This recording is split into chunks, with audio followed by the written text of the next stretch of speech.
આ એક કળા છે અને આને કહેવાય છે વિન્ટ્રોક્વિલિઝમ. શું કહેવાય? વિન્ટ્રોક્વિલિઝમ. એટલે અંગ્રેજોએ આપ્યું. હવે આપણે બધા અંગ્રેજોએ આપ્યું છે ને એના ગુલામ બની ગયા છે. આપણે ગુલામીમાં હતા અને હજી પણ ગુલામ છીએ. આપણે અંગ્રેજો કહીએ ને એ આપણને ગમે. જો અંગ્રેજી બોલવું હોય તો તરત ફટ લઈને બોલી. બરાબર? અંગ્રેજીમાં શું બોલીએ? સોરી. હા, સોરી તરત બોલી જઈએ ફટાફટ. બરાબર? સોરીની બદલે આપણે માફ કરતો બોલતા નથી. નકર આપણી ભાષા કઈ છે?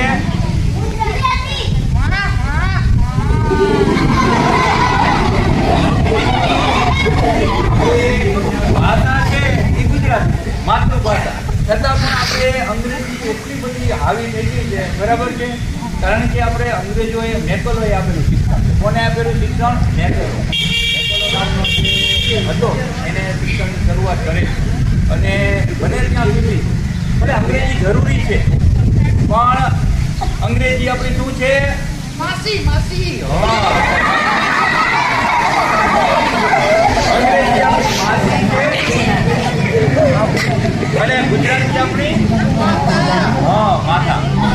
ગુજરાતી આપણી માતા છે, અંગ્રેજી માસી. બરાબર?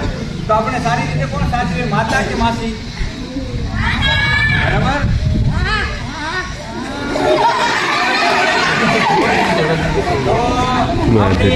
માતા છે એટલે માતૃભાષા છે ગુજરાતી.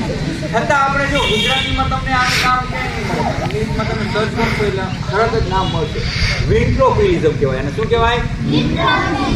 વિન્ટ્રોક્વિલિઝમ એટલે શબ્દભ્રમ.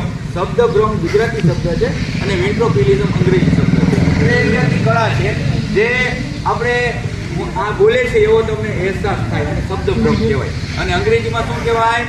વિન્ટ્રોક્વિલિઝમ. શું કહેવાય? વિન્ટ્રોક્વિલિઝમ. એટલે તો તમને વિન્ટ્રો જગ્ગુ ક્યાંક તમને ચેનલમાં જોવા મળશે. વિન્ટ્રો જગ્ગુ પર્ફેક્ટ શો આવું યુટ્યુબમાં અથવા જગ્ગુની જોશી સર ક્યાંક નામ મળશે. બરાબર? એટલે કોને ઓળખો છો તમે? હા, બોલે જગ્ગુને ઓળખો. મને કોઈ ઓળખતા નથી.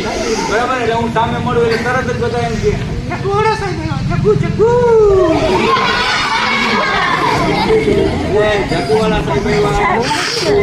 લઈને આવે છે. આ કળા છે શબ્દભ્રમ કહેવાય. આનાથી તમને મજા આવે. બરાબર છે?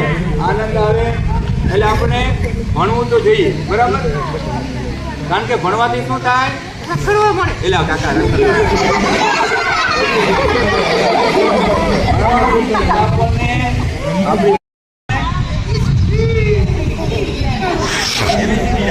બોલ છે